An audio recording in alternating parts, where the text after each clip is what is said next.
दोस्तों, आज मैं आपके लिए 2021 में रिलीज हुई एक ऑस्ट्रेलियन हॉरर थ्रिलर मूवी लाया हूँ जिसका नाम है द पोजेस्ड।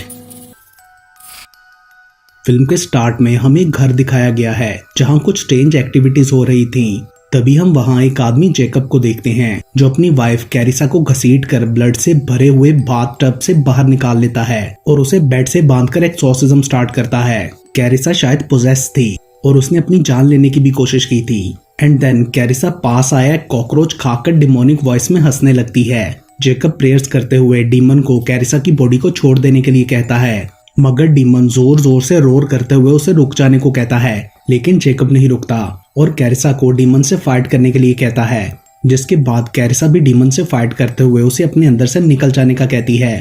तभी जेकब डीमन को खींचकर कैरिसा की बॉडी से बाहर निकालता है और हम उसे सामने रियल शक्ल में देखते हैं जो कि फिर गायब हो गया था। नेक्स्ट मॉर्निंग जेकब का नेफ्यू लियाम उनके घर आकर कैरिसा से मिलता है जो उसे बताती है कि जेकब अपने फ्रेंड डायनो की वर्कशॉप पर गया है। लियाम को कैरिसा की कंडीशन कुछ ठीक नहीं लगती, मगर पूछने पर वो कहती है कि बस रात को उसने वाइन थोड़ी ज्यादा पी ली थी। जिसके बाद लियाम जेकब के पास जाकर कैरिसा के हाथ पर लगी बैंडेज का पूछता है तो जेकब उसे रात की सारी बात बताता है। वो काफी परेशान था कि बार बार कैरिसा की बॉडी में से डीमंस को निकालने के कुछ ही टाइम बाद ही डीमंस दोबारा उसे पोजेस कर लेते थे और ये सब अब काफी स्ट्रॉन्ग होता जा रहा था। वो ये भी कहता है कि उसे कुछ बहुत बुरा होने की फीलिंग्स आ रही हैं। लियाम भी ये सब सुनकर परेशान हो गया था। जेकब उसे अपनी फिक्र ना करने का कहकर उसकी गर्लफ्रेंड एटेली से मिलने का कहता है। देन लियाम उससे क्लब में मिलता है जहां वो एज अ डीजे काम करती थी। वहां उसकी फ्रेंड नडीन भी थी। सडनली ड्रिंक पीने के बाद एटेली को एक ब्लैक स्मोक का क्लाउड सा किसी लड़की के अंदर जाता हुआ दिखता है जो कि शायद डीमन था। वो लड़की अजीब हरकतें करने लगती है जिस पर बाउंसर्स उसे क्लब से बाहर निकाल देते हैं, मगर तभी वो डीमन दूसरे आदमी के अंदर ट्रांसफर हो गया था। एंड इस तरह काफी लोगों में ट्रांसफर होने के बाद वो डीमन अपनी असली हालत में आकर एटेली की तरफ बढ़ने लगता है। वो बहुत ही ज्यादा क्रीपी था। एटेली उसे देखकर जोर से चिल्लाती है, मगर तब तक वो डीमन वहाँ से गायब हो जाता है। लेटर ऑन एटेली सब फ्रेंड्स के साथ होती है तो ओरियन उससे पूछता है कि तुम चिल्लाई क्यों थी, जिस पर वो बताती है कि उसने डीमन को देखा था और वो बचपन से ही डीमंस और मॉन्स्टर्स को देख पाती है। पहली बार उसने 6 साल की एज में अपने डैड के अंदर एक मॉन्स्टर को देखा था जो उसकी मॉम को मार रहा था। वो ये भी बताती है कि क्लब में नजर आने वाला डीमन जानता था कि मैं उसे देख पा रही थी। लियाम बोलता है कि उसे एटेली की बातों पर यकीन है क्योंकि वो भी अपने अंकल जेकब के साथ मिलकर डीमंस को एक्सरसाइज करता है। ये सुनकर सब लोग काफी हैरान होते हैं। लियाम उन्हें बताता है कि कुछ मंथ्स पहले हमने एक लेडी को क्लियर किया था जिसके साथ थीफ डीमन अटैच था जो कि उस लेडी से चोरियां करवाता था। लियाम ने जेकब के साथ मिलकर उसे एक्सरसाइज किया था। उस डीमन ने पहले तो बहुत तंग किया, लेकिन जब उस लेडी ने उनकी हेल्प करते हुए खुद भी डीमन से फाइट की तो जेकब ने डीमन को खींचकर उसके अंदर से बाहर निकाल दिया। लियाम ये भी कहता है कि आजकल पोजेशन केसेस बहुत ज्यादा बढ़ गए हैं जिस वजह से वो और उसके अंकल काफी परेशान थे। वो एटेली को भी जेकब से मिलने का कहता है, जिस पर एटेली अगले दिन नडीन के साथ उनसे मिलने जाती है। वो दोनों जेकब से उनके एक्सॉर्सिज्म के बारे में पूछती हैं। जेकब बताता है कि पहली बार उसने अपनी वाइफ की दोस्त एंजेला को क्लियर किया था जब स्टार्ट में डीमन ने उसे सेड्यूस करने की कोशिश की थी, मगर जेकब ने अपने तरीके से उसे बाहर निकाल लिया। तब उसे सामने डीमन दिखाई भी दे रहा था लेकिन एंजेला नहीं देख पा रही थी। एंड देन जेकब के पकड़ने पर वो डीमन वहां से गायब हो गया जो कि डीमन ऑफ लस्ट एस्मोडियस था। एंड देन जेकब और लियाम वहां से चले जाते हैं। उन्होंने एक क्लाइंट के पास पहुंचना था। अपने क्लिनिक के बाहर जेकब को एक आदमी दिखाई देता है। रिसेप्शनिस्ट बताती है कि इसका नाम मार्टिन है और ये यहाँ किसी प्रीस्ट का पूछने आया था और अपना नंबर देकर गया है। देन उनका क्लाइंट डैमियन अपनी वाइफ हेलन के साथ वहाँ आता है। जेकब उसे स्पिरिचुअल क्लियरिंग के बारे में एक्सप्लेन करते हुए बेड पर लेटाकर उसके हाथ बांध देता है और कहता है कि जब मैं तुम्हारा नाम पूछूं तो अपना पूरा नाम बताना।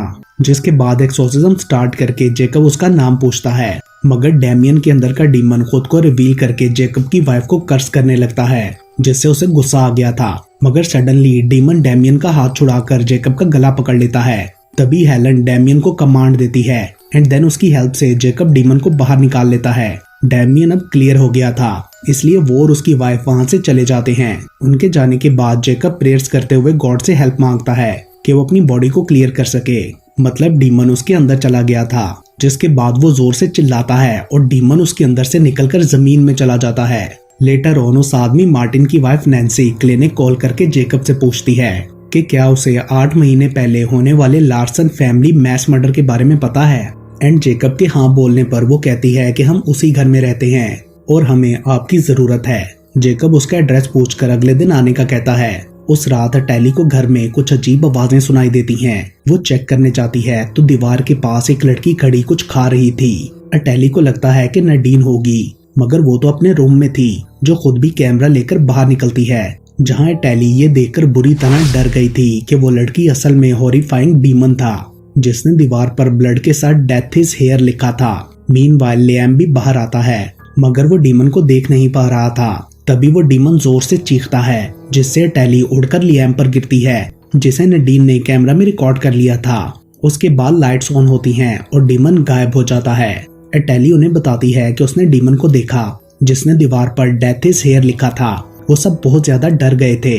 लियाम को अब मार्टिन के घर जाना था, जहाँ जेकब उसका वेट कर रहा था, तो बाकी सब भी उसके साथ ही चलते हैं। वहाँ पहुंचकर जेकब लियाम को नैन्सी से इंट्रोड्यूस करवाता है। लियाम भी उन्हें टैली की पावर्स का बताता है कि ये भी डीमन से कनेक्ट कर सकती है। नडीन इस सारे प्रोसेस को डॉक्यूमेंट्री के लिए रिकॉर्ड करना चाहती थी, जिसकी परमिशन उसे नैन्सी दे देती है।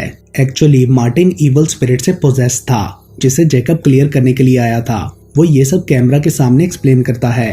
तभी टैली को ऊपर की विंडो में कोई खड़ा दिखाई देता है, जो कि शायद डीमन था, क्योंकि मार्टिन को तो नैन्सी ने बांध रखा था। ये सब सुनकर ओरियन बुरी तरह डर जाता है। वो वहाँ से जाने का डिसाइड करता है, मगर बाकी सबके अंदर चले जाने के बाद उसे डरावनी आवाज आती है, जिससे डरकर वो भी उनके पीछे चला जाता है। अंदर पहुंचने पर उन्हें ऊपर से खौफनाक चीखों की आवाजें आती हैं और घर के सब डोर्स भी स्टक हो चुके थे। वो सब बुरी तरह घबरा जाते हैं। जेकब नडीन और ओरियन को नीचे रुकने का कहकर बाकी सबके साथ ऊपर मार्टिन को देखने जाता है। वहाँ से उन्हें बहुत गंदी स्मेल भी आ रही थी। जेकब बोलता है कि ये डीमंस की स्मेल है। मार्टिन के रूम के सामने पहुंचकर जेकब बाकी सबको बाहर रुकने का कहकर खुद अकेला अंदर जाता है, जहां वो देखता है कि मार्टिन बुरी तरह इंजर्ड है और उसके आसपास बहुत सी फ्लाइज भी थीं। जेकब उससे बात करने की कोशिश करता है। सडनली उसे कारपेट के नीचे किसी मूवमेंट का एहसास होता है एंड कारपेट हटाने पर जेकब ये देखकर सरप्राइज्ड हो जाता है कि वहाँ पेंटाग्राम बनी थी और उसमें कुछ लिखा भी था, जिसे पढ़ने पर जेकब जान पाता है कि वहाँ आका मना लिखा था। तभी वो बाकी सबको अंदर बुलाकर नैन्सी से पूछता है कि ये सब क्या है, मगर उसे इस बारे में कुछ पता नहीं था। जेकब कहता है कि ये इवल स्पिरिट्स को इन्वोक करने के लिए होता है। सडनली टैली को मार्टिन के पीछे डिमोनिक साया दिखाई देता है, जिसे जेकब भी देख पा रहा था। अचानक से टैली पीछे को उड़कर क्लोजेट में लॉक हो जाती है। वो लोग उसे खोलने की कोशिश करते हैं, मगर हैंडल टूट जाता है। मीनवाइल क्लोजेट के अंदर डीमन टैली को हॉन्ट करता है। तभी नैन्सी को याद आता है कि क्लोजेट की मार्टिन इसके ऊपर रखता था, जिसे लियाम ढूंढ लेता है। उधर डीमन टैली के सामने आकर उससे कहता है कि मुझे तुम अच्छी लगी हो, और तभी जेकब लॉक खोलकर टैली को बाहर निकाल लेता है, जिसके बाद टैली जल्दी से क्लोजेट को बंद कर देती है ताकि डीमन बाहर ना आ सके। उसके बाद जेकब एक्सोर्सिज्म स्टार्ट करते हुए मार्टिन से उसका नाम पूछता है, मगर मार्टिन के अंदर का डीमन कुछ नहीं बोलता एंड देन हंसने लगता है, और फिर अचानक से वो मार्टिन की बॉडी से बाहर निकल जाता है। मगर जेकब बोलता है कि वो वापस जरूर आएगा, क्योंकि वो इसकी बॉडी से लिंक्ड है। तभी मार्टिन नैन्सी को हेल्प के लिए कहता है। वो सब उसे रोकने की कोशिश करते हैं, मगर नैन्सी फिर भी मार्टिन के पास चली जाती है। ये देखते हुए जेकब रूम से बाहर जाकर लियाम को होली वाटर देता है, जिसे उन्होंने पहले कभी यूज नहीं किया था। लेकिन जेकब कहता है कि पहले कभी उनका ऐसे डीमन से सामना भी नहीं हुआ था। उसने जो टैली के साथ किया, इसका मतलब वो बहुत ही ज्यादा पावरफुल है। ये टाइप ऑफ सोल्जर डीमन है। लियाम एक्सप्लेन करता है कि सोल्जर डीमन बॉडी से बाहर रहकर भी उसे कंट्रोल करके इन्फ्लुएंस कर सकते हैं। उनके लिए उसे पोजेस करने की जरूरत नहीं होती। देन जेकब बताता है कि इस घर के प्रीवियस ओनर सैटेनिक वर्शिपर थे और उन्होंने इस रूम में डीमन आकामना को इन्वोक करने की कोशिश की होगी, क्योंकि उसे बुलाने के लिए ब्लड सेक्रीफाइस सबसे ज्यादा पावरफुल होता है। इसलिए लार्सन ने अपनी पूरी फैमिली और खुद को यहाँ पर मार दिया।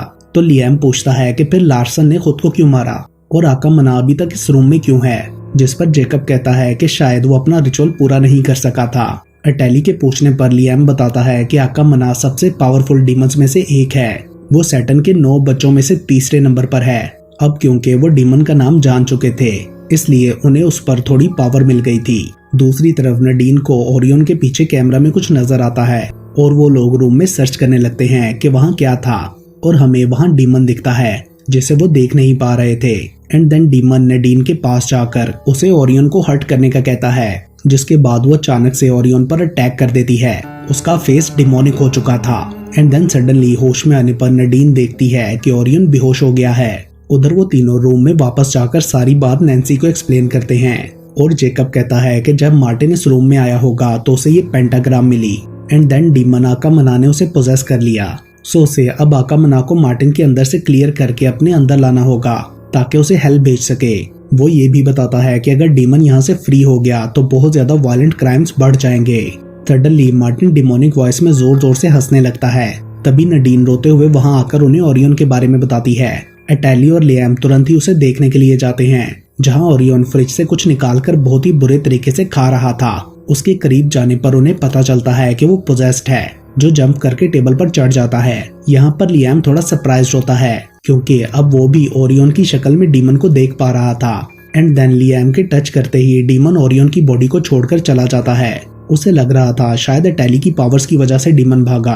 तभी उन्हें ऊपर से चीखों की आवाज आती है और वो सब ऊपर भागते हैं, जहाँ अब नैन्सी पोजेस थी और जेकब दीवार के साथ स्टक हुआ था। लियाम जेकब को फाइट करने का कहकर उसका नाम बोलने को कहता है, मगर डीमन उसका मुंह बंद रखता है। उधर एटैली नैन्सी की तरफ बढ़ती है तो मार्टिन उसे दूर रहने के लिए कहता है, मगर वो नहीं सुनती। तभी जेकब किसी तरह अपना नाम लेकर डीमन की पकड़ से फ्री हो जाता है और नैन्सी कंप्लीटली पोजेस होकर हवा में लेविटेट करते हुए डिमोनिक वॉइस में जेकब से कहती है कि जो आ रहा है वो उसे रोक नहीं सकता और ये कि उन सबके लिए यहाँ मौत है। एंड देन वो जोर से चिल्लाती है, जिससे सब लाइट्स फ्लिक करने लगती हैं। सभी इलेक्ट्रॉनिक डिवाइसेस भी ऑन हो गई थीं। उसके बाद नैन्सी की ब्लीडिंग स्टार्ट हो जाती है और वो जोर जोर से हंसने लगती है। जेकब उन्हें मार्टिन को खोल देने का कहता है। तभी ओरियन भी नॉर्मल कंडीशन में वहां आता है और नैन्सी को पंच मारकर नीचे गिरा देता है। वो सब उसे पकड़कर कंट्रोल करने की कोशिश करते हैं और जेकब एक्सोर्सिज्म स्टार्ट करता है, मगर वो दोबारा से चीखते हुए लेविटेट होने लगती है। जेकब आकामना का नाम लेता है, जिस पर डीमन हंसते हुए पूछता है कि आकामना कौन है। एंड देन वो सबको अब्यूज करने लगता है, जिसके बाद एटैली उस पर अपना हाथ रखती है, जिससे नैन्सी बेहोश हो गई थी। वो लोग जेकब के कहने पर उसे पेंटाग्राम के अंदर ले जाते हैं, जिसके बाद वो सडनली उठकर सब पर अटैक करने लगती है, मगर वो लोग किसी तरह उसे चेन अप करके खुद दूर हट जाते हैं। और जेकब एटैली से कहता है कि जब मैं सिग्नल दूं तो सर्कल में जाकर नैन्सी पर हाथ रखना। जिसके बाद जेकब एक्सोर्सिज्म स्टार्ट करके नैन्सी से परमिशन मांगता है, मगर डीमन उसे अलाउ नहीं करता और अपना सर झुका लेता है। एंड देन अपना सर दोबारा ऊपर उठाकर वो खुद को क्लियर करने की परमिशन दे देती है, मगर तभी डीमन जोर जोर से हंसने लगता है। जेकब आकामना का नाम लेकर उसे नैन्सी को छोड़ देने का कहता है। देन जेकब जोर जोर से प्रेयर करता है और एटैली नैन्सी पर होली वाटर स्प्रिंकल करती है, जिससे डीमन को पेन हो रही थी। एंड देन वो नैन्सी की बॉडी से बाहर आने लगता है, जैसे लियाम ने पकड़ लिया था। एटैली नैन्सी पर अपना हाथ रखती है तो एक जोरदार झटके से सब नीचे गिर जाते हैं। अब नैन्सी तो नॉर्मल हो चुकी थी, मगर जेकब की कंडीशन काफी खराब थी। वह एटैली को अपने करीब आने से भी रोक देता है एंड वहां से भागकर बाहर लॉन में चला जाता है। एक्चुअली अब डीमन उसके अंदर था। लियाम और एटैली भी जेकब के पीछे जाते हैं। जेकब प्रेयर्स पढ़ते हुए गॉड से खुद को क्लियर करने के लिए हेल्प मांगता है, जिसके बाद डीमन उसकी बॉडी से निकलकर ग्राउंड में अब्सॉर्ब हो जाता है, मगर जेकब कहता है कि कुछ गड़बड़ है। तभी एटैली सामने पॉइंट करती है, जहां से डीमन उनकी तरफ बढ़ रहा था। एंड देन पास आकर वो हंसते हुए हवा में उड़कर चला जाता है। वो जेकब से खुद को क्लियर करने के लिए थैंक्स भी करता है। उसके जाने के बाद जेकब बोलता है कि ये सब नहीं होना चाहिए था। एटैली कहती है कि डीमन ने उन्हें यूज किया है, जिससे वो लोग समझ जाते हैं कि एक्चुअली उन्होंने डीमन के लिए रिचुअल पूरा कर दिया था, जो कि लार्सन पूरा नहीं कर सका था। तभी जेकब बोलता है कि उसे हर हाल में डीमन को ढूंढना होगा, वरना बहुत तबाही होगी। जिस पर लियाम कहता है कि हाँ, हम उसे साथ में ढूंढकर हेल जरूर भेजेंगे। उसके बाद 6 महीने बाद का टाइम दिखाया जाता है, जहाँ अब वो सब एज अ टीम काम करके एक्सोर्सिज्म कर रहे थे ताकि आकामना को ढूंढ सकें। और इसके साथ ही ये मूवी यहीं पर खत्म हो जाती है।